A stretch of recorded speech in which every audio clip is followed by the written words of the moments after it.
ready. Hold tight. It's Hold on to your hats, boys. Libos.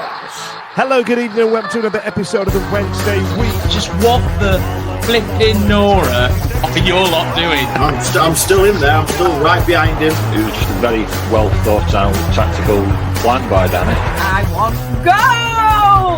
I can literally feel the steam coming out your ears. So it's like a fun little post-game snack. The Wednesday Week. Hello, good evening, and welcome to another episode of the Wednesday Week. We've got loads to get through with protests, more statements than wins at home in 2025, and we've got an upbeat Ash as well, who's in an absolute banging mood, and I don't know what to do with it. Tonight, joining me, I've got John, Stevie, and as I said before, the Eggmeister General, the Ashmaster himself. Good evening and welcome. If you are watching us live, don't say F4B. And if you do want to get involved, don't forget to get your comments in through whatever medium you're watching. We have an absolute universe of things to get through tonight, as you can probably imagine. But first, we've got to get it out of the way. Let's talk about Oxford United. I tell you what, let's just jump straight into it. Stevie, thoughts before the game, given our home form and all the rest of it? It weren't going to be a walk in the park, were it? No, I don't think it was. And I put in our predictions that I thought we'd get a point. I genuinely thought we'd get a point because I didn't think we'd keep losing. I didn't think the rot would sort of sink in as deep as it transpires that it has. And I was feeling it was a sort of an ideal opportunity to get something back, get some points on the board. I wasn't necessarily thinking we were going to get, we were going to steamroller them, as I've heard some people saying. They're a different kettle of fish under Gary Rowett, aren't they? And they're battling for their lives, whereas we seem to be on that sort of downward trajectory, if you like, at the moment, where we're trying to stop the rot. But I was cautiously optimistic that we'd at least get something out of the game. And I think from my own point of view, I put a comment out the week previously. We don't seem to have two good halves of football at the moment, irrespective of the results. If we play poorly first half, we play better second, and vice versa. So I was kind of curious, having missed the last couple of games, to see where how we'd set up and what it was going to be like. It's I agree. I think it's been a problem that we've had all season in terms of not playing two good halves of football. Which is a really odd thing to say. John, you're on mute. Bless you. Thank you very much for joining us this evening. Now, for those of you that don't know, when it gets to about 10 minutes to about 8 o'clock, I'm at stress levels only known by fighter pilots, and John jumps on 20 seconds before we go live, and it does me every week. John, this is the lineup for the game against Oxford, with Charles in goal once again, Valerie Ihekwe for Maywo Johnson, Charles in the middle of the park, Armstrong, Masaba, Gassama, Windass and Patterson. A few changes there, I thought. Like, I didn't think Patterson would stay in. I thought, nice to see Masaba get a start, and obviously Pierce Charles back in the sticks. What do you reckon? Yeah, I understand the comment with Patterson there, and we also saw McNeil come onto the bench, didn't we? So a bit of bench ice just going on there with McNeil back in the fray. Danny did say sort of pre-match, didn't he, that there might be one or two surprises.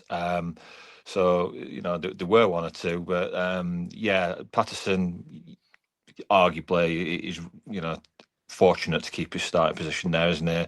Given that Smith usually become the 60-minute man, hasn't he? Play Smith for 60 minutes, or and then he usually goes off, doesn't he? But and Patterson's not been able to have that same kind of effect. Did get that goal a few games back, but runs around a lot and puts himself about. But yeah, it was. I was a little bit surprised to see that the starting lineup, as it were, there.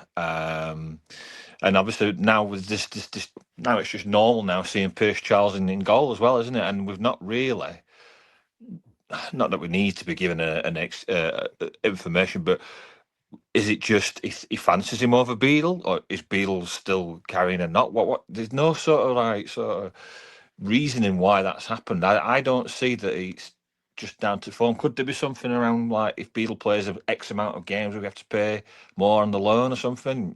You never know with these things, especially where Wednesday is concerned, when we've got players on contracts, especially like we saw with Shea Charles. We had to effectively loan him twice, didn't we? So just a bit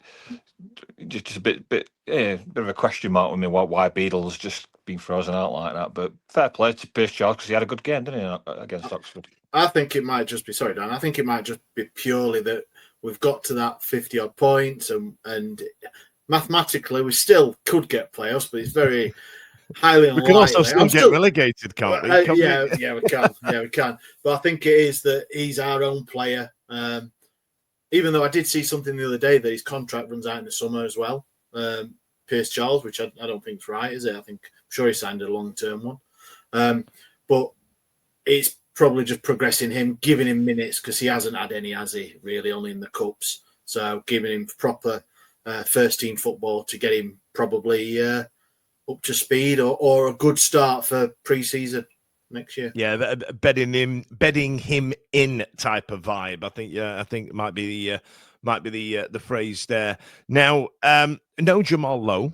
But you're right as well, John. We don't really get these questions, do we? Like, you know, and given the way that it's gone with the club and the back of house chats that we've had, you never really know. But you kind of go, because of all these things that you feel like are being carried in a cloak and dagger kind of manner, you're like, well, what's going on there? I demand to know an answer. Whereas usually I'd be like, is what it is. Gaffer's made a choice, you know what I mean? But it kind of layers on top a little bit, doesn't it?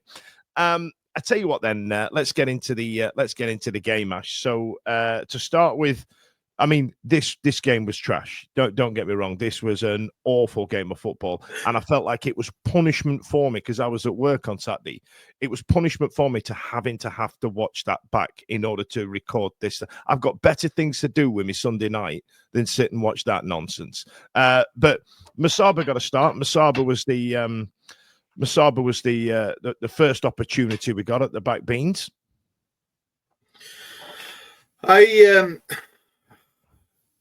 Dan, yeah. So you just said that how positive I was coming onto this show, and did I ruin it already? And then you've ruined it. And I know Monday night is the review show, and we have to talk about obviously what's happened on the Saturday or the Friday night or so whatever the pre-match, the match before. But I mean, you just kicked all the life out of me. It was we have. I'm joking, but it is quite serious, though, isn't it? Because what you said in your opening monologue about two halves of football, my memory's shocking for various reasons. I can't actually remember how many games we've played even this season. We've had two really good halves. No. We've either gone, and I've said it to the lad I go with, the first 15, 20 minutes of some games being absolute sublime. Football we've played, being on top, possession, even having shots, but just not scoring. And then the inevitable happens. It happens so many times. But this game, I think the first half was probably one of the worst I've seen for a while. And then until about 4 o'clock. And then the second half happened. So for me, yeah, it was poor. I had a slight inkling that he may change the team around a little bit. I just thought there were rumours. He did say in his press conference there were 6 or 7 players out, but he didn't name names. And obviously it come out that Bannon was one of them. Jamal Lowe, not making the bench. Ugbo made the bench. Smith obviously out. It's just a poor game, isn't it? Yeah. And I was happy. I was happy Masaba had got a start because I don't think he's had that many minutes for injury or just not being in favour. But I'm glad he started, and I thought he did look pretty bright. He did. He looked brighter than the times he's played before. But Stevie, you're biting your lip in a win stare. He did get the next opportunity as well, where he blazed one wide. Yeah. There's not a great deal to look at if you go back and look at the highlights, and we've all got our own ways of prepping. So you'll go to the right if it's only 2 minutes, and Wednesday do it when they put it on the YouTube. You've got 2 minutes of review, and it was literally that. There's 3 chances, 2 of them Masaba's and their goal, isn't they? That we were looking at, but the chance that he missed before the one that he's flashed wide, I thought it was quite unlucky. To be honest with you, I know people are going to slate me. I think it's come at him quick. I know it looks like he's made a bit of a mess of it, but I thought it was actually more challenging than it appeared. It was just the proximity that he was towards a goal. But it was quite a difficult technique, and there were people around me at the time sort of arguing that he should have gone with his right foot. I don't think he's done anything wrong necessarily. He's just not set himself right. Some balls come across so quick and it's gone through traffic. But the one just after that, where he's progressed up the field a little bit, hasn't he? Sort of 10, 15 yards with the ball, run through a couple of players, and then just flashed one wide. I thought that was quite unlucky. And at that point, I was thinking, you know what? He's done that a couple of times tonight, this afternoon. And I think he was first half, certainly the main threat. If we were going to look like we were going to get something going forwards, it seemed to be Masaba rather than, as has been, and I know we've documented it a couple of times over the last couple of weeks, the sort of fall off in Gassama's for whatever reason that may be. While people are sort of looking to him at the moment, it was refreshing, as we've just said, to see Masaba come in and get some minutes and look like the player that he looked like when he was doing so well at times last season. That second chance, he was just unlucky. Another 2 feet to the left, and he probably nestles in the bottom corner, doesn't it? Yeah, I feel like it'd have been a different game if that first one would have bagged. If I'm honest, Ash, let's get into some comments. I'm going to smash through this game because it wasn't an absolute barnstormer. But what are the mans saying? Yeah, right. So we've got everyone. Matt saying, I'm assuming he means Ash, not ah. So Ash looks ecstatic. I was until we started talking about football, but I am really inside. It's just a mask. I'm all good. The club's been on SWFC. At least there's more than one club in Sheffield losing to clubs at the bottom. Well, yeah. And Mads Ward's been on. Let's not talk about Oxford City. Obviously, making light of the thing that come on social media a couple of weeks ago, where the club sent the away tickets to Oxford City instead of Oxford United. Mate, I did the Oxford United prequel to this game earlier on this week, and that the term Oxford City lives rent free in my brain. And every time I say Oxford, I really have to think about saying Oxford United because of these bloody tickets. I didn't even know Oxford City existed as a club up until 2025. It's like when I found out about Swindon Supermarine, I'm like, that's not a club, that is it? Somebody's having a laugh there. It actually exists. They've got another team. Yeah. I bet you thought TNS was like an STD or something as well, John, didn't you?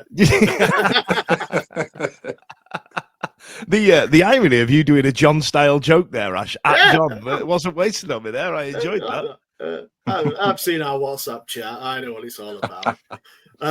Stu's been on about your query about Pierce Charles. He think he agrees with me. Reason is to invest time in our own player. Our season is done. So you don't reckon we'll get playoffs. So the second half of this season has been utter trash. Lots of players have dropped off. I mean, we've spoken about Shea Charles and we spoke about Gassama dropping off, but Joe Cran put a really interesting statistic out about how many points we've dropped or how many points we've not won or about since the perceived fallout between Channers and Danny Roll at the end of December in reference to the move to Southampton, which was a really interesting start. And if you get to take a look at that, it's I wish I had it lined up now. I've referenced it. Was it 5 wins in 19 or something like that? Sweet child of mine. That's what it is. Yeah, 5 wins in 19. I have got another interesting couple of stats for you, though, fellas. And I'm down. Come on, having a look. John. So. Yeah, a bit late, but I did do a bit of homework, so pulled it back somewhat. We'll forgive you. So we've got the 4th worst goals conceded record in the league, but we've also got our goals scored for is comparable with 5 of the top 6. Only Leeds who've got like 80 goals and have been thrashing teams. So we score as well as the top 6, but we concede as bad as the bottom 4. I'd love to see that in recent statistics. I feel like that's a season-long stat, John. Is that right? Yeah, absolutely, season-long stat. Yeah, but yeah, it's because there's all this like, and I witnessed it on Saturday as well. There's all this perception that we don't create we don't take many chances, and but you look at it on Saturday as well. we do a lot of overplaying as well. Lots of overplaying of the ball where you're just thinking, just put that ball in now, just cross it. No, what are you checking back for? Just take a shot. Why has he not took a shot? You know what I mean? It's like lots of overplaying, and then obviously the weakness, the Achilles heel all season is the set pieces, and conceding from set pieces has been an absolute joke. I'll never forget what you said, John. What was it you said? That set piece coach is stealing a living, I think you said. He's got to be, hasn't he? I mean, he'll never get his CV's ruined after being with us, isn't he? He'll never get another job again. Yeah, you're right. Now, there was a save from Pierce Charles. Svanti plays one over, and then Shea Charles put one over.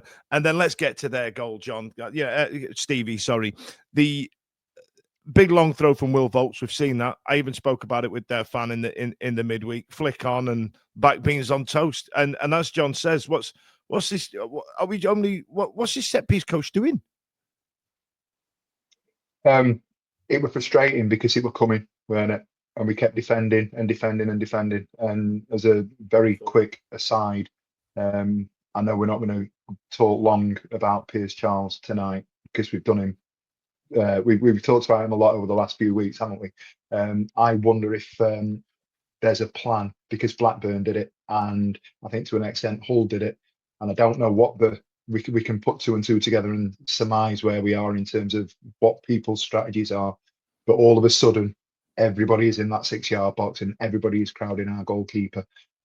He got booked against Blackburn last week for pushing and shoving when there were similar sorts of situations, and there were 5 or 6 occasions in the preceding sort of 10 minutes or so before we conceded where people were on his toes, giving him a shove, trying to get between him and Shea. There were people in and around, and it was almost like they were trying to put him off. I don't know if that's because of his age, his size, whatever it may be, but there's a clear strategy now that we're going to have to do some adjusting with in terms of our set pieces and the way that our coaches are working, because if we're going to play Pierce Charles for the rest of the season, we're going to have to get used to the fact that people are going to start crowding.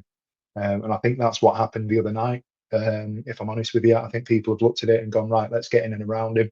You know what an asset Will Volks' throwing is. We can talk about Marv on the back stick. We can talk about the fact that for Maywell, as good as he was, and for me personally, I thought he was our man of the match on Saturday. It's his head that it comes off. There's a little bit of a shove if you look at it just before that, or you question whether or not Pato's knocked into the back of Maywell, and that's the reason why it's flicked off and gone backwards. But as soon as it's gone to that back stick, there's just a hunger and a desire from the Oxford player, Long, I think it was, to get there before our defender. And for all his naysayers and what have you, Marv was playing left back. He was our defender, and at the end of the day, when push came to shove, he got pushed and he got shoved, and their fella stuck it in the back the top corner, didn't he? So that's where we were.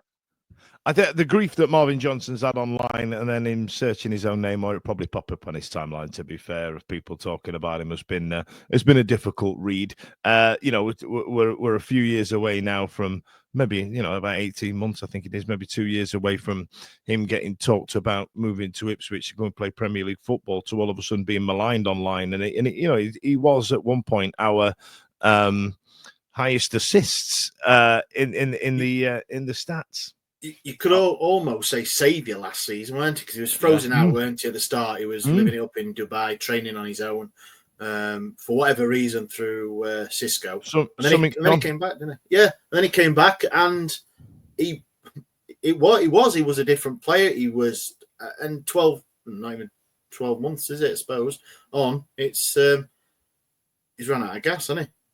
He just looks, you look at him, though, he's just, and you can say this for lots of footballers, and obviously I'm a picture of sporting excellence. You've all seen me, like, of course, so I can say, but he just doesn't look interested, and I'm sure it's not that, but the eyes, you judge on the eyes, and we always go, we're voting for our man of matches and stuff, don't you? And people love stats, and it's the eye test, and there's been far too many times in the last 10, 12 games when you're looking at Marv, it doesn't pass the eye test. And the stats might back up that, or they're not. They might contradict him and say, look, no, he's actually doing X, Y, Z. But for me, if you're looking at him, it looks disinterested. He looks lazy. And it is, but I think- I'm sure he's not. And it's hard to say that as a football. It looks like a I say, geezer under pressure for something. Yes, maybe. And I feel like that's what it is. Feels he's got the weight of the world on his shoulders.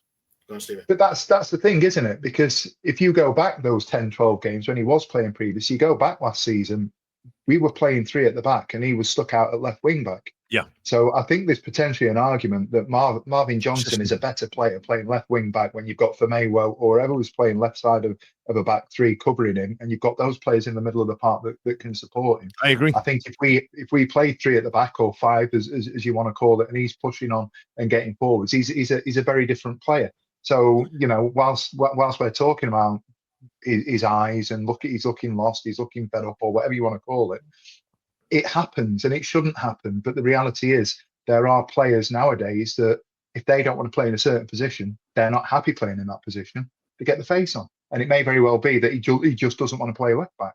Unfortunately, with the injuries and everything else that we've got, he's a better wing back than he is a full back. But at the moment, our hands are tied. Yeah, and we're not playing that position, are we? So let's get some statistics up. So we absolutely battered them on possession with 63%, but we got 15 shots to their 13. They had more shots on target, so we're knocking them bandy. Goalkeeper made 3 saves. Fouls they made more of, but Ash just put graphic on the screen, so I can't read. Cheers, Ash. So fouls, we did 6 to their 12. They made twice as many fouls, and corners 5 to 4. Now the statistics on the other side of it, the advanced match stats, tell a bit of a different story. As a lot of ours were blocked, we had a few more attempts outside of the box, which is something that I kind of like to see. I'm glad we're giving it a go, but they're getting blocked. So, but only 1 offside each. So, as it stands, ladies and gents, football is dead. Exciting football is dead. It's all play from the back, tick-a-tacker. I'm afraid the days of David Hirsch shit kicking his way through defenders, all gone. If you watch a high-end Premier League game now, it ain't a good watch, lads. It's not a good watch. I'm going to start watching Eastleigh FC again. Dan, it was frustrating to see though, because what John was saying earlier about that passing it along the 18-yard box, no one taking a shot, and then when we did have the couple of shots, I know Ingleson blazed one high, wide, and handsome from like inside the box. I think he was, weren't it? And Gassama had one that curled. I think we're about 5 yards past the far post. They do want to seem to pass it into the box and get those touches in the box for some reason. And it's just, and a time and time again that Gassama and Masaba are both, and I thought they'd got rid of this, but turning and beating the defender and then putting him back over, beating the defender again, or not putting a cross in. And it's just frustrating that you sat there and you're wanting it. And yes, I know we haven't got Smith in the middle, who's the big target man in there, but you've still got people in there at a good height that can score. And it's just frustrating as hell that we go down 1-0 at home. And it was even worse after they scored, weren't it? It was. Mate, I'm gutted. Do you know what I've noticed? Do you know what I've noticed this year on this podcast, right? You know, if we win, if we absolutely batter somebody, to try and get some talking points because we just played well, it's dead hard and it lasts about 15 minutes. We're 25 in already and we've lost 1-0 at home to Oxford. And we're like, yeah, that's shit, and that's shit and all, and that can get in the bin. That's done.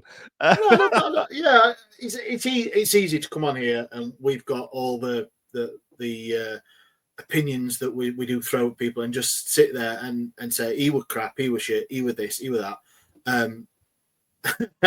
I promise I am in a good mood.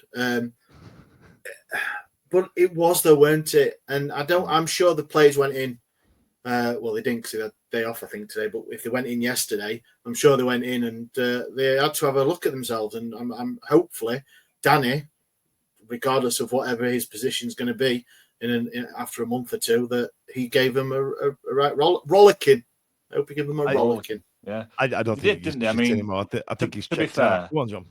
Sorry, mate. To be fair, they did look checked out, didn't they? Let's be honest about it. They looked checked out, and whether it's because of not being feeling like they're too far behind to make the playoffs, thinking about the summer holidays, or if it's a knock-on effect of the recent troubles and not getting paid, the wages being paid, whatever it was, that game was as flat as a pancake, and the players looked checked out. I said to Holly, I've said it to you guys, I think as well. We used to have the Hutch bingo, but now it's the Marv bingo. Is he going to run, or is he just going to hit it? Because sometimes he just can't be asked to run, can I? So he just hits it, a massive overhit cross, and there's nobody there, and you're just like, you're describing my Sunday league career there, John. Marv, come on, but yeah, they really did look checked out, and it was just an awfully flat, boring, meaningless game winning. I mean, Oxford are fighting for their lives, and they were rubbish though, weren't they? Let's be right. If we'd put half a performance in, we would have beat them, but we just didn't have it, did we? We just weren't interested. I agree. Okay, so Stevie, just before we move on from Oxford, you bashed these stats together, and one of them being the form guide from the last 10 games. If you are scared, turn away now. Oh. It's not the best graphic in the world, is it? But I think people can see that. For the benefits of audio, what I'm going to do is I'm going to describe the current standings. Burnley are absolutely flying. Excuse me. And you can look through the playoff positions, and I know it's the last 10 games. You can go through mid-table. 14th, you've got West Brom sitting there, and I'm still scrolling. And they're just in 23rd position is the mighty Sheffield Wednesday on less than a point per game over the last 10. We've played 2, drawn 2, and lost 6. In those 10 games, we're scoring 11 goals and conceding 16 with a goal difference of -5. There's a bigger question, bigger conversation to be had, and it's probably not one for tonight. But if you want to have a look at the fall off, and without getting into the politics of why it's happened, and I'll say it, we were a lot closer than I think people gave us credit for to getting into the playoffs. The last 10 games have absolutely killed us. Yes, it's been absolutely, it has absolutely crippled our season. Let me get that down. Ash, let's get into some comments before I chuck some adverts up. I'm sad now. Oh, I've bummed you out. Yeah, you've killed me, Stevie. Cheers. Ruined it. Yeah, it's Craig Haywood. They were checked out. They were collecting their boarding passes as they went down the tunnel. I just go back a couple because I don't think we put it up. Owain? Is it Owain? Owen. We could always play the actual left back we own instead of forcing Marv to be something he's not. Going back to the point that you made, Dan, Stevie, sorry, about obviously looking like Marvin Johnson last season probably playing in his preferred position. Yeah. And then Mad Ward's gone, oh my FG, that's a crap table. Get it off the screen. And that's what ruined Ash's mood. But listen, let's try and take a deep breath. Let's try and bask in the warmth of capitalism. Brace yourself. Some people are gonna try and sell you some things.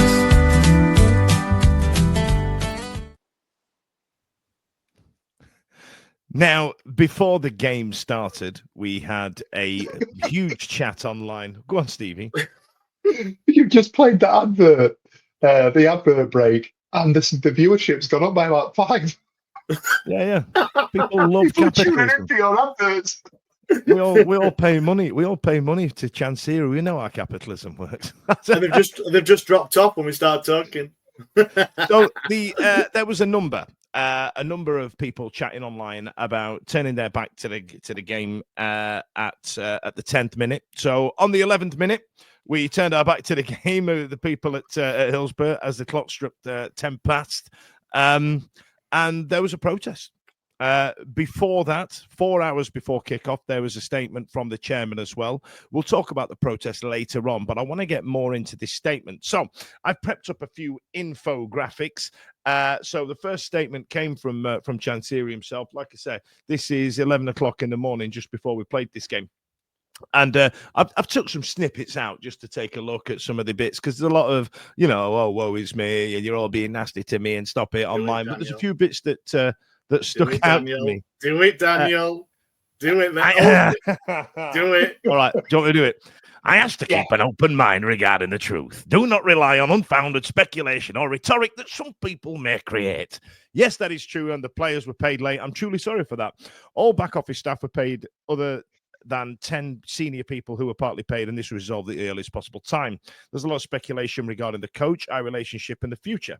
Again, I ask you to keep an open mind and repeat anything that I do is in the best interest of Sheffield Wednesday. Interesting points there is, I felt, and I don't know if you're the same as me, John, I felt that he didn't see that as a big issue, not paying the players. It's like they're already on loads of money. Don't worry about it. They'll get it at the end of the day. You know what I mean? What it don't matter, does it? Well, I mean, the most damning sentence he came out with in recent times was, "I don't know what I'm doing wrong." I'm like, what? You don't know what you're doing wrong, man? Come on. Do you want me to write a list? So, I mean, he's a multimillionaire. He can wait for checks to clear. He can wait until cash flow becomes, cash flow again. But these people, I mean, even besides the players, there's the people that work for Sheffield Wednesday, isn't there? Like from groundsman to a receptionist, tea lady, whatever. They can't go without wages, can they? It's a big deal for them if they've got mortgage payments and other bills and stuff. It's a huge deal to them. So he just doesn't live in the real world, does he? He just doesn't seem. And the one good thing that he did was he actually got an interpreter before that statement, because I think a lot of stuff that comes out in his mouth is lost in translation, and really, like, people are jaw dropping like at some stuff that he comes out with. So that's one positive. I think he should always do that in future. Make sure to get an interpreter so that anything that comes across is not lost in translation. But yeah, you can't. When he says he don't know what he's done wrong, it's just like, come on, just let people help you. But there's people out there. There's always been people out there that could have come on board and helped him, but he just doesn't seem to want to do that. And it's just one gaff after another, isn't it? And that statement is not filled me with any like. It read like Chat GPT, didn't it? It read like he's got AI to read it, or he's done it, and Microsoft Word 1995 has gone. Hang on, the grammar might not be right there. That paperclip's popped up, and it's kind of paraphrased a few of his sentences for him. But Stevie, let's get into the second one, because I'm interested in your thoughts on this one. He said, "I'm happy to leave Sheffield Wednesday is left in a better place. It is not just about price; it's about the right individual or group to take the club forward. And if someone." Full stop before and there. And if someone wants to come forward, I can assure you that I'm happy to listen and talk, or whatever he says, like, you know what I mean? But we have all seen speculation and stories that a consortium or individual is ready to come in and take over. But I can guarantee that there have been no offers at all. There has been some interest, but nothing substantial that has been followed through. With any sale, it must be done in the correct way, not through one of my people asking for a bank statement, which again is not true, but through lawyers, proof of funds, and tangible offer. That second half, I don't disagree with. Now, there was there's 1867 News Simon that went on the Wednesday Till I Die podcast and spoke quite a lot, and he has done online quite a lot about getting a consortium together and getting people together, and he wants to be a middleman in there. Personally speaking, I think he's trying to engineer himself a place on the board and or even chairman. But you know what I mean. But what we've got is a guy there trying to put these bits together. But I do you feel, because I'm going to double down here with an article, because Simon then went on to speak to Joe Cram, and Joe went, Wednesday you're going through a turbulent time at the moment with protests taking place at the ownership day on Chancery. And calls from the Sheffield Wednesday supporters trust him to do the honourable thing and step aside. For that to happen, there would have to be a proper alternative on the table. And while Chancery said recently there have been no offers at all, this publication is aware of three groups who are mulling over the idea of changing that. 2 from the United States and 1 close home in the UK. Now, the language that Joe uses in there is quite interesting. It says 3 groups who are mulling over the idea of changing that, and Chancery says statement, not there has been no offers at all. So as it stands to me, is not been any concrete offer or any real talk, but there are people interested. Is that your takeaway from that? Yeah, to an extent, and I think it's a little bit frustrating at times to read the statement, because without wanting to be disrespectful to the chairman, and again, I'm not here blowing an anti-Chancery trumpet or a pro supporters, I'm trying to be as objective as I possibly can. That statement came out at entirely the wrong time, as far as I'm concerned. 100%. I thought it was quite. I thought it was quite. What's the word I'm looking for? It was just a strange time to do it, wasn't it? And when he released it, it was almost in response to the negativity that he was seeing. It's almost as if he's gone, right, I've not been on the internet for a week. Let's see what people are saying. I've gone on the internet. People aren't happy with me. So what I'm going to do is I'm going to write a statement knowing that this is going to happen. And we may very well get into conversations around what's happening later in the week in terms of the engagement panel. I don't know if it's an appropriate forum tonight, and we haven't discussed it off air, so I'm not going to say that we are going to discuss that or otherwise. But for me, he said a lot in that statement without actually saying anything. And also, he said a lot. He didn't lie, but he didn't tell the truth, if that makes sense. Yeah. Do you know what I mean? Yeah, he said a lot without saying anything. He's telling the truth. There's been no offer. That doesn't mean there's no interest. You know, Yeah. so when he's talking about, am I going to sell or am I not? We can all read between the lines. I genuinely believe at this stage that our chairman would sell the club if he got a figure, and that figure would need to be something that he thinks is commensurate with his valuation of the club. My only concern personally is his valuation of the club a realistic valuation of the club, given that we've got a lot of debt. We've got a lot of things that need to be, T's that need to be crossed and I's that need to be dotted before a consortium or a buyer or anybody that was interested in investing in the club came in and supported or bought the club. However, he's not saying anything in those statements that lead me to believe that he's got any intention of selling the club. He's not said anything that's telling me that he's going to entertain any sort of realistic valuation or realistic offer for the club. So I feel a little bit more frustrated having read it than I did before he wrote it, if that makes sense. Yeah. I was more frustrated at the timing rather than the content. Well, yeah, it was right in the middle of your Easter egg drop. Yeah, I know. We consider it sod. Well, no, it doesn't. But obviously, the thing is that earlier on in the week, the trust had organised this protest. The turning on the 10/11th minute, and I think he knew that, obviously, and I think they put that out to try and pacify that. But I think a lot of people just saw it as what it was, and he seen through it, and then what he'd said in it was quite a lot of, not a lot, and it didn't really stop what was going to happen, did it? Didn't really placate anything, did it? Yeah, that's the word. Thank you, Daniel. It's all right, mate. There was a lot of he said, she said stuff, wasn't there? Because like we were saying, there's the issue about, when you read about football takeovers, there's this perception that there is, like, it's all done with NDAs and stuff, isn't it? That's what we've read about. That's what we've seen. Yet he doesn't seem to entertain that. He seems to say, "Oh no, we just make a gentleman's agreement." I mean, come on, you're talking about a club worth X amount of money. Yeah. I tell you what that reminds me of, right? In an old life, John, I used to book entertainment for cruise ships, right? That was an old job I used to have, and we used to have this guy, and we used to book bands, and they always used to make sure they had enough tracks, make sure they had the dot tracks, the backing tracks. Do they need a back line? Drummers. There's a lot of work goes into it, more than I anticipated. I was in that job for a year, and we used to have a guy who was Kid Creole's percussionist, and he went out on his own and called himself Bongo Eddie. Right now, this guy was what they called old school, and he used to ring me up and he'd go, "Hey Dan," and I'd be like, I think, "All right, Bongo, how's it going?" You know what I mean? That's what I used to call him. And what he wanted to do was get onto the ship, stay for a couple of days longer, and just sort of get the band together and just go, "Hey, look, we can, we don't need all that track nonsense. We could just jam." So what he wanted to do is just sit like, gling, gling, gling, gling, gling, get a few beer skis in and start jamming with the onboard band who worked all day, every day. I don't know when these jam sessions are going to take place, but you kind of go, well, they ain't like that anymore, Bongo. And it kind of reminds me of this, you know what I mean? Like we can't just come in and have a spit and a drag and open a case of Carlin and sit and go, right, how much do you want? Well, I don't know what you're offering. You know what I mean? It don't work like that. There needs to be processes. There needs to be lawyers. There needs to be things in place, and not Bongo Eddie. And I don't. It's easy to say into the.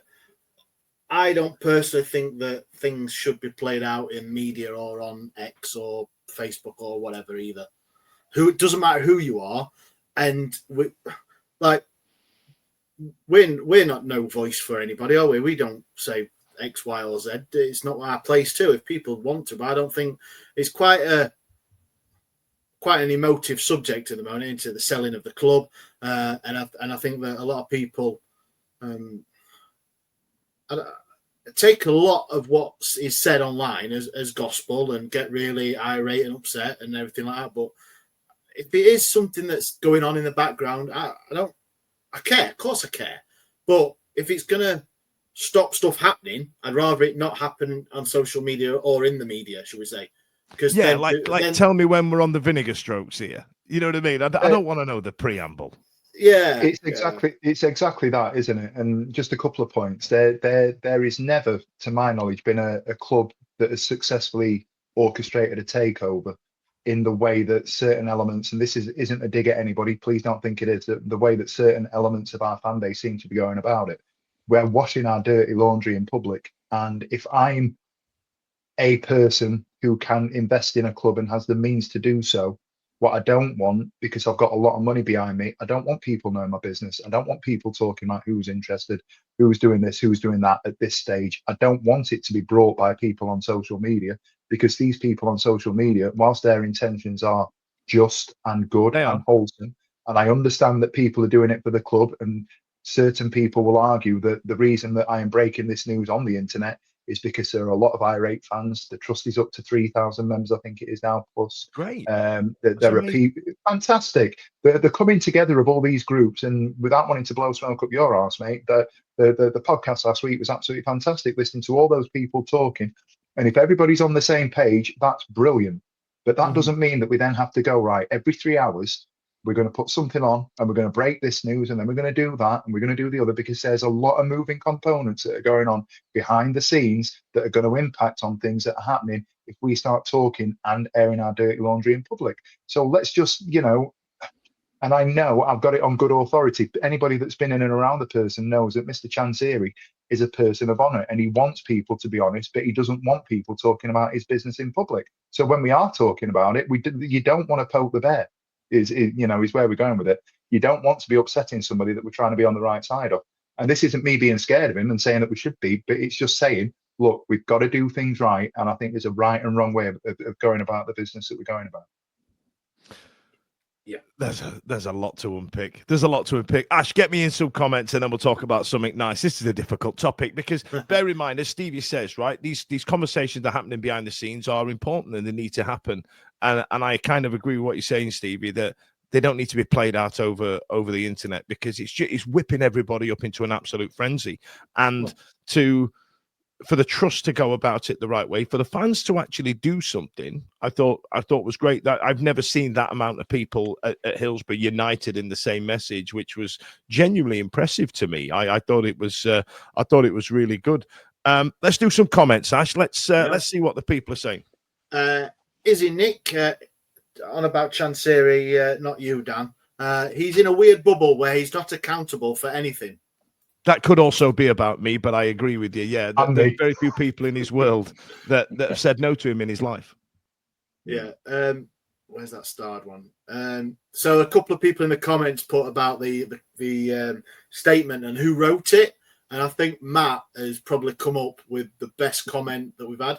And I think there might be a discussion for next season that we give something away for the best comment of the night or something. Right. Because a lot of people use Chat GPT, but not Matt. Matt says that Chansiri used @GPT, which obviously ATT GPT. Yeah. I like it. I like that. It's good though, isn't it? Yeah. I like it. Yeah. Let's put Herger McGurgle's comment up, Ash. Let's I don't want to make it all singing and dancing, all the rest of it, but Herger McGurgle's he's gone with, I get this argument, of course, but I think 1867 news has helped ratchet up the pressure on Chansiri and has moved things along. I'm sure there's a bit of self-promotion about it all too. I don't disagree. I don't disagree. It has furthered a conversation on it. And I've got no personal axe to grind. Just I feel like now it's got to a certain point, it might be worth winding it in. But they know if those guys are in the know more than we are, then fine. It might be the right way to go. But what does that say? What did that say? Well, I missed that one. And it just followed up with saying, unnecessary. Of course, saying. I think you should say not saying. Oh, not saying unnecessary. Yeah, trust the things he says all the time. All right, fair enough. Okay, I thought that was measured. I'll give us that. We were measured, and that's all I want to be. What did I say last week? Let's report. I want to report the news, not be the news. And I thought that was brilliant, mate. I'm going to put that in the credits next year. that's what's happening. Let's see what Holly's saying, because I want to read it in her voice. What's she talking about? It's a predicament with the protest being held in the stands, which offers a way to opt out. People have viewed not turning around as an endorsement of Chansiri rather than neutral stance. I agree. There was a really odd photo of these two people stood facing each other, which is kind of like a difficult watch, isn't it? It's like hard to look at because people didn't want to stand up and get involved in all that. People aren't going. Not everybody's got the same opinion as you, and you can't. Prime Minister's question time, isn't it? Yeah, you can't tell people off for going. It's literally a line from Star Wars where they go, "If you're not with me, then you're against me, and only a Sith deals in absolutes." And genuinely, that's all I seem to be able to remember. Just because somebody don't want to stand up and turn around, I get it. That's your knitting. That's fine, bro. That's fine. And what else have we got? Wrap it up, Smash. Nick SWFC, he 100% agrees with Steve. There is one certain post on social media and podcasts of late who has cranked up the pressure, but at times I think it can be counterproductive. And that's, exactly what we all said here. It's everyone's got their in the know pals and all that. Oh, sorry, I know you said last one, do bets. Because I thought that was brilliant. Can I put it up? Yeah. So if you weren't aware, the Women's Supporters Group did a first-time fans thing that themselves, EA, and we donated tickets to as well. And so 8 fans got to go to Hillsborough for the first time, which was an outstanding achievement. Fair play to the girls. Really, really well done. Hell of a thing to get together, and big old sponsor as well. And what's she gone with, Ash? She said, you should have seen me trying to explain to 8 first-time fans what the heck was going on. Happens all the time, guys. Don't let that put you off. But I need to be very careful here. It's going to sound like podcast wars, and it's genuinely not. I just want to be measured about it. And look, I think James has planted his flag in a corner that I'm just not ready yet for. And I think I said it last week, and I think I've said it a number of times before. I'm not there yet. And I think I've likened it to before of dropping the L-bomb in a relationship before the other one's ready. I'm just not there yet. But I completely understand the anger towards it, and I completely understand the way some people want to go about it, and I completely understand the people that don't want to go about it at all. So I get it. I get it. Go on, Ash. And on that, Dan, I think Hergel McGurgle's been back on and just says there's enough bandwagon jumpers to make it good that this is a safe space for all opinions. It is, and that's perfect. That's perfect. That's exactly what it is. I honestly, you can come in here and say what you want. We listen, we don't judge. We report, we don't be, and that's kind of where I want to be. Ashley, do you want to talk about eggs, or shall I go into today's hot topic? I don't know what the hot topic is. I don't know if I'm going to lose my shit and be miserable or what, but no, go the hot topic, mate. But that's a great way of just saying, protect your ears, everybody. Hot topic! Let's keep this very brief as we've not got long left. John, the hot topic this week, and for you, the people out there, get involved and tell me how you feel about it. I want to get some decent comments out of it. The hot topic this week is, will the protest land? I know it's a very, broad question, but I feel like it's a difficult one to have. Do you feel like that would have an impact? It's got in the media that, that when Jim and Rob were first talking about the things that they were doing with 1867, they got the protests in the media, and this one also made the news, and people were talking about it, and we even had Oxford fans at the end of the day saying, "Class fans, class day out. Let's your chairman gets lost." You know what I mean? We had that happen. Do you feel, John, that it's going to make a difference internally? The external thing happened. If it's going to make an impact internally. It's a great question, and one of the things what also kind of like made me think a bit as well is something that Rob Staten said on one of his shows. Would any other club's fans have the lack of success and that we've had and for being out of the Premier League for so long and considered a top 30? You know, these are his words, not mine. You know, it's like a top 30 club that fans that have just suffered the absolute crap that we have over the years. Would any other fan base accept that? You know, would a Villa have accepted that? With another club? You know, and I think there's some validity to that. I think I don't know whether it's just we've just become institutionalized. We just accept that we are where we are, and that's it. And then, you know, obviously some of us don't, which is why you're seeing what's going on. And I do think it has left a little bit of a mark. You know, we've seen it's got the attention of, you know, it should do. It's the job, obviously. But, you know, you like see your Joe Crans and your Rob Statens, and Alan Biggs has even chimed up, and he hardly ever comes on Twitter these days, does he? So, so I think it's definitely. And then the statement came out as well, didn't it? Just after what had happened as well, close proximity. So it's definitely pricked some ears up, and it's definitely got some momentum behind it.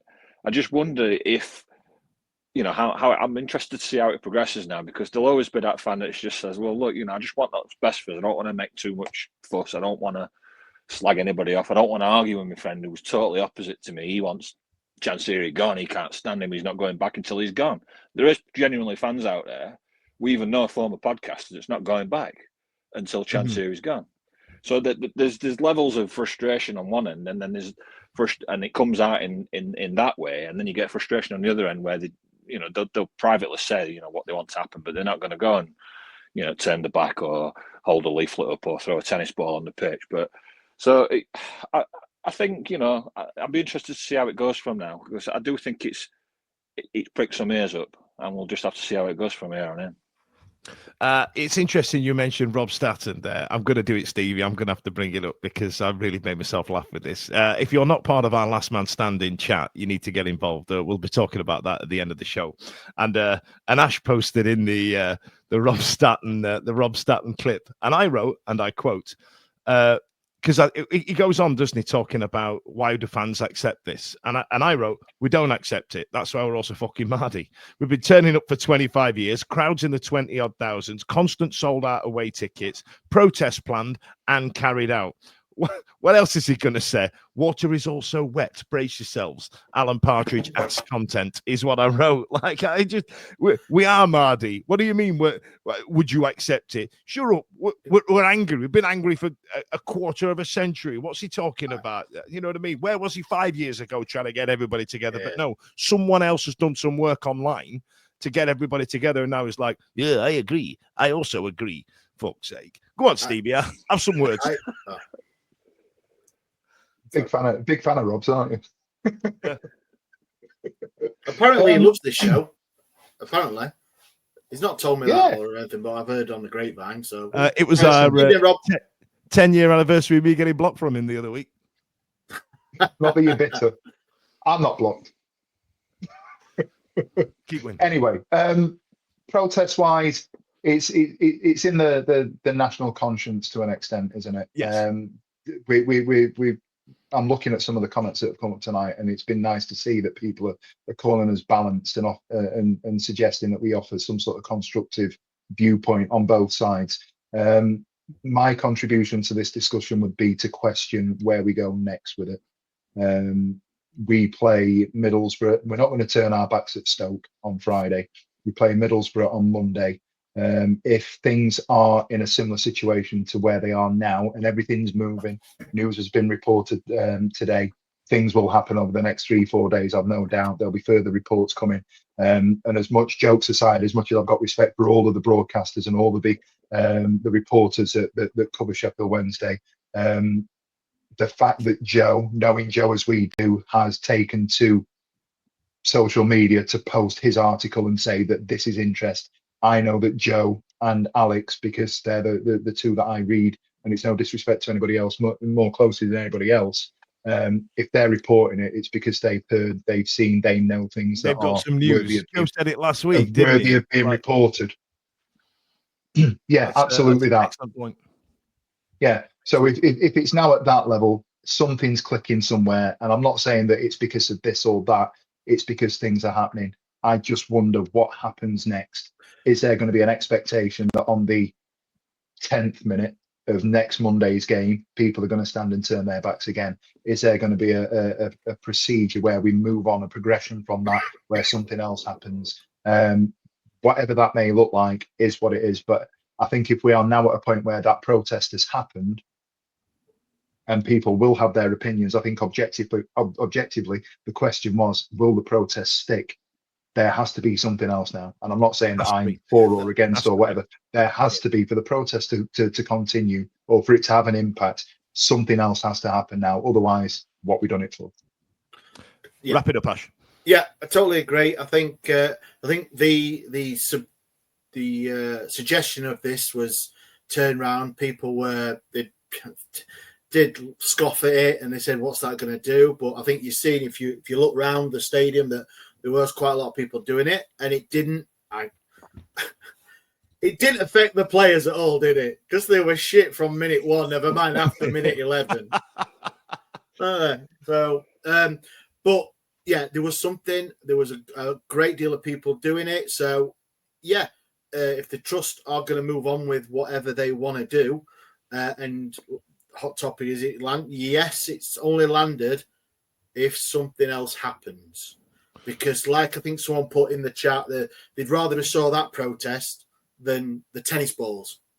The tennis balls got thrown on, a dozen, however many it was, and the yellow posters, the A4 bits paper, very visual, but it petered out quite quickly, and that is obviously from the 18th. There's a finance element behind that, like of printing course, costs and stuff like that, right? There's all that, and the guys did say themselves they got a pasting from some fans and they weren't happy and all that sort of stuff.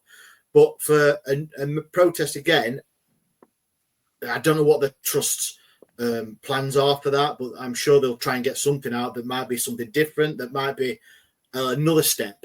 Instead of going all out with pitchforks and all that sort of stuff, they'll do something else, that's just the next step. And then there's Portsmouth's the last home game, into it, second to last. That might be a bit more stronger, or it might have a different element to it. So, but for the hot topic, what you're saying, we don't know until the next game. That's my answer, because we don't do it. Excellent.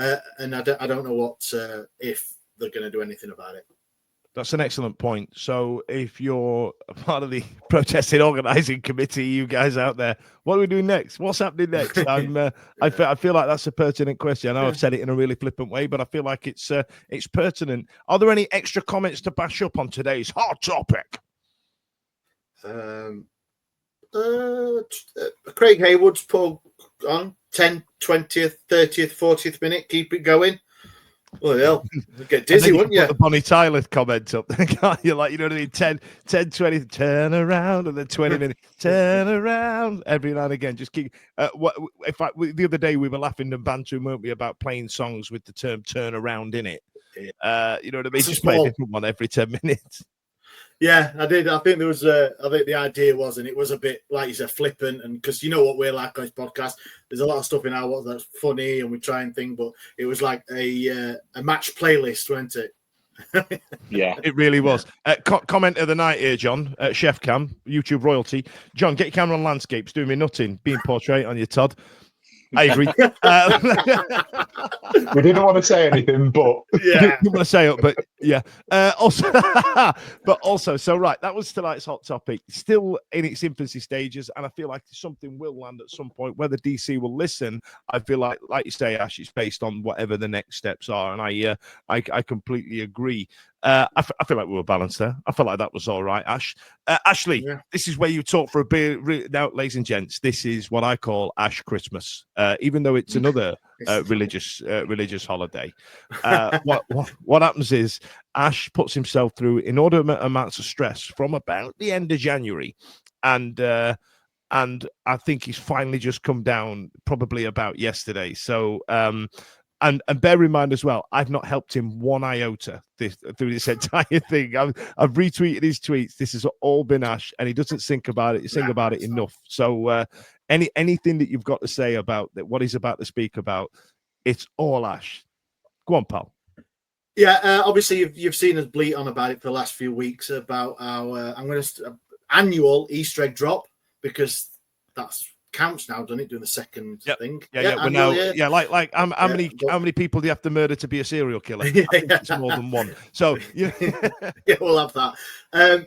And obviously we asked for donations from all the Wednesdayites that could are able to donate an Easter egg. Once again, I said it last year, but you would have seen a very happy fat man cry yesterday at the amount of Easter eggs and the goodwill. And I'll say it, and I'm not one for talking, but meeting everyone at the games has been fantastic. Coming up with all these kind words, everything, all the guys and girls, like we really appreciate it. It was fantastic meeting a lot of you.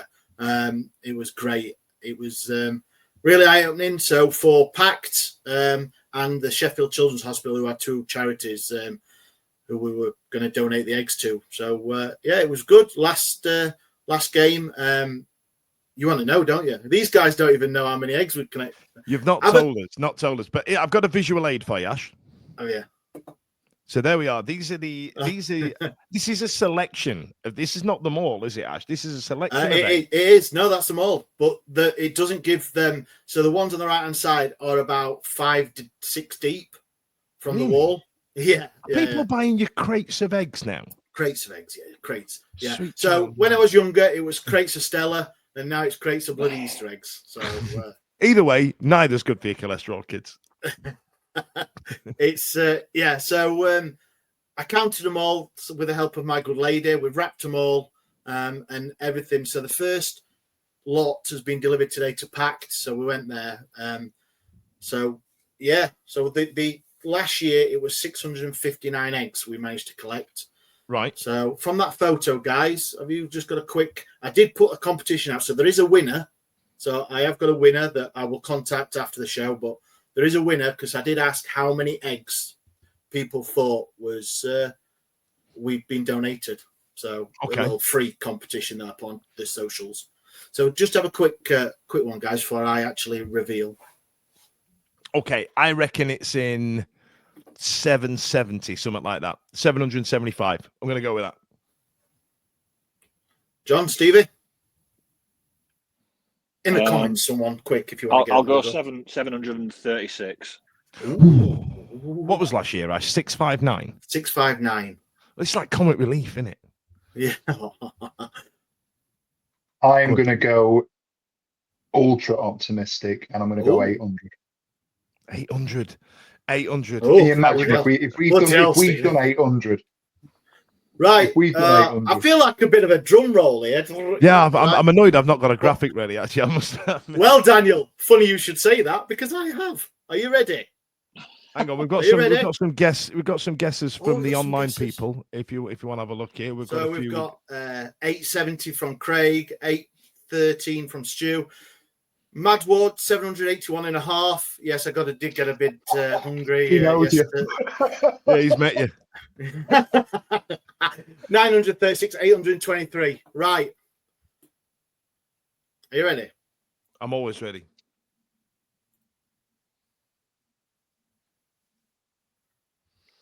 That's right. 834 eggs. Wow. Were donated by all you.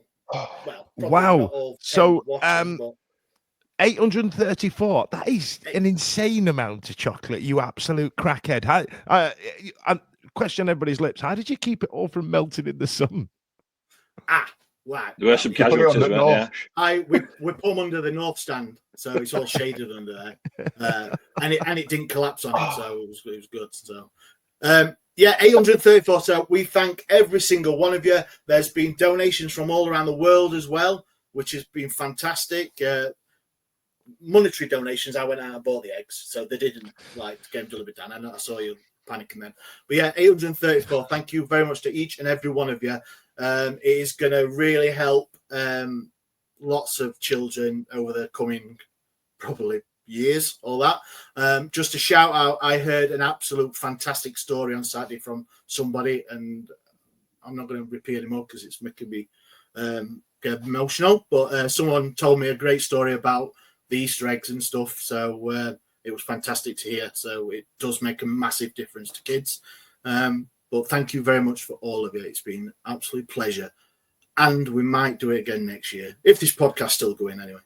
Ash, I swear to God, you miserable sod. If you don't do it next year, you'll never smile again, because I've known you for so long. I know how it works. You know what I mean? So listen. Imagine Ash being like Scrooge and he gets his eggs right, and when he does his final count, chucks window up and goes, "You there, boy? What day is it?" Yeah. What? Oh, it's actually Christmas, sir. Stevie, says something nice about Ash while he gathers his minutes. I mean, this is not just something he stands and puts up a table outside the thing. He does some homework on it, doesn't he? Yeah, I can remember the first one that we did when we started last year. And a quick story: we said if we get anywhere between 50 and 100, we'd be absolutely buzzing. And we did it over 3 games, and I think one of those was a night game. And we were sort of cautiously optimistic. Oh, we might have topped 100 here. And I can remember when I first went down, Ash was really, really nervous. That it wasn't going to land, it wasn't going to take off. And when we went home that Saturday last year, and he sat there, and I can remember him can in hand, and he shared it on the WhatsApp group and went on 650 or whatever the number was, and it absolutely blew us away. I am genuinely emotional. The number we've just clearing 800. I didn't think we'd get 800. I was saying it because I didn't want to split the difference between you two. The fact that we got to 800, I thought I'll get myself out of the way. I've not even got high enough there. What Ash does is incredible, and we do. No, we all do. No. Go on. Ash, I'm going to mute you. Ash, shut up. We all have our part to play, and we all do different things. Dan's the gob. I'm the gambler. Holly's the face. We all contribute different things, but genuinely, all the stuff that we do, the community initiative, which the Last Man Standing feeds into, it's all come from the genesis of an idea that Ash has had. And I genuinely, we say it time after time. We are not, we're not here for profit. We're not here to make money out of the people that are listening and that are watching, that are engaging with us. We're here to bring a community together, and I feel really proud of the part that I've played, but it pales in comparison to the stuff that he does. Right, how are we going to spend this money? We are going to spend this money by buying tickets, by donating, by getting shirts, by spending hours at a time going shopping, delivering things, picking things up, transporting it around. We're not all doing that. Yeah, every now and again I'll offer to help out, or Simon will offer to help out. Holly donated the suits, the bear and the bunny, but it all comes from one person. Yeah, absolutely. Cocaine Bear and Donnie Darko. I'm quite easily swayed. So Mad Ward's just said, "Do it. We want 1,000." There you are, sold. There we go. Anyway, move on. Thank you very much, everyone. Listen, also Ash, on top as well, we did the Women's Supporters Group First Gamers that we mentioned earlier on. Did you buy shirts as well as tickets?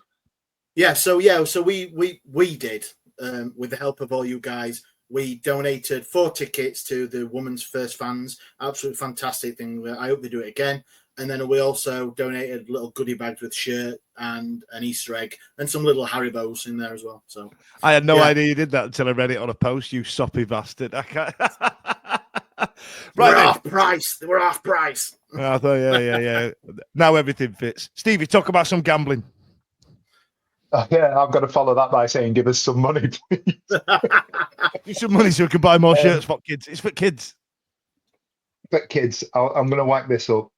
So over the weekend, our Last Man Standing went to the wire with Anne Barker and Chris Hopkins back in Brighton and Arsenal between them. Neither team won, which meant that the prize of Last Man Standing 6, which was £497, has rolled over. Now, part of the rollover process means that everybody that has played is eligible to buy back in over the last 48 hours in between counting eggs. Ash has been collecting money from those people that have already paid their £10 entry fee. We are opening it up, and again, I'm at pains to add that this is not an obligation. We're not saying that you must do this. If you want to get involved in buying and contributing to our Last Man Standing initiative, and you have not done it before, it does cost a little bit more. It is £20, but as it stands at the moment, the prize will be anywhere between £6 and £6.50. I would have thought £650 opportunity to get involved in the game. That's a loose estimation based on the entry fees, the entries that have come back in, and the fact that we're going to have a buyback on Monday when 15 people go out, which is what normally happens. Beyond the game itself, the community is great. A lot of the guys that comment on our YouTube, X, Facebook feeds on a Monday night are involved in that WhatsApp. They keep it going. I will come away from a long day at work to 750 messages. It's a good-natured sort of community to get involved in. If you're interested, all the details will be on our socials after we've announced the Easter egg drop over the next couple of days. The only thing that I will add is that you need to get your money in by Thursday, because the game starts Thursday night. So there you go. Get yourselves involved. It sounds like a whopping prize draw. Listen, John, Ash is going to speak again for another 5 minutes. I just thought I'd say hello because I've just realised they've both got their initiatives. Yeah, I just thought, how are you getting on, John? You all right? I noticed you've gone on landscape. Everything all right? Yeah, got landscape. Battery's about to die, so if it goes, it goes. But yeah, all two good causes there. Enjoy listening to it. Yeah. All right, let's wrap this up then, Ash. It's the big moment, isn't it? It is. So yeah, we've announced how many eggs and everything. So for everyone that donated, if they wanted to, not everyone did, put their names on a piece of paper, and they get a chance to win a £75 voucher. So look here, look at this, look, in true 90s, 80s stroke like game show, I've got them all fanned out there, look, and they are actually look, with the club, look. Do you remember, I don't know if everyone remembers this, do you remember ever opening a TV magazine? Now, kids, back in the olden days, used to have a magazine that told us what was on the telly. And before the olden days, you used to have one magazine for BBC-only channels, and we had to have another magazine to tell us what was on ITV and Channel 4. But there was always a picture of Carol Smiley sat on a chest, like a dead man's chest, holding £20 notes. I don't know what she was having, but that's what that reminds me of right now. The Saturday TV guide, wasn't it? Yeah. Yeah. So in here, in my Liam Palmer signed bucket hat there, well, it's not mine, it's the lads. There's all the names in there, look. So I'm going to pick one out, and whoever wins a £75 voucher. These little bad boys. So actual vouchers. No, look, nothing in the hand already. There you go, look. And all these names will get destroyed, GDRP and all that, whatever it is. We're so professional. I know, look, it's there. So I'll give it a good scroll. We need some music. That's pretty fit. The winner is at Chancera. Yeah, can you imagine? Right, go on, Ash. What we got? So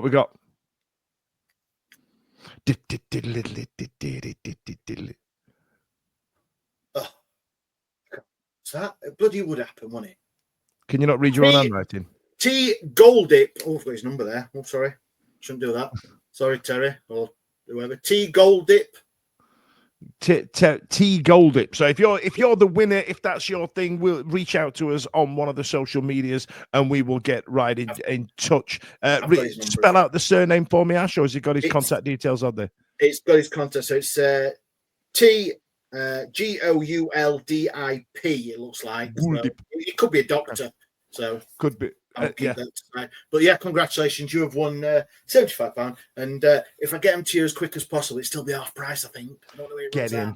Get in. That's if you want to spend your money at the club shop, or you can, throw them into the Dom like Leonardo DiCaprio does with $10 bills in Wolf of Wall Street, just to go, I don't care about this. Depending on what side of the fence you're on, it's entirely up to yourself. Listen, John, Stevie, Ash, it's been an absolute pleasure this evening. I've had a great time. I was in a foul mood when we started this, and upbeat Ash has absolutely rescued me. I must admit, look at him. He's got his crazy ears on. It's all happening. Thank you again for you lot listening and watching out live. I really appreciate it. And let's hope, here's to being measured. Here's to being, splinters on our ass, apparently. So listen, thanks a lot. See you later.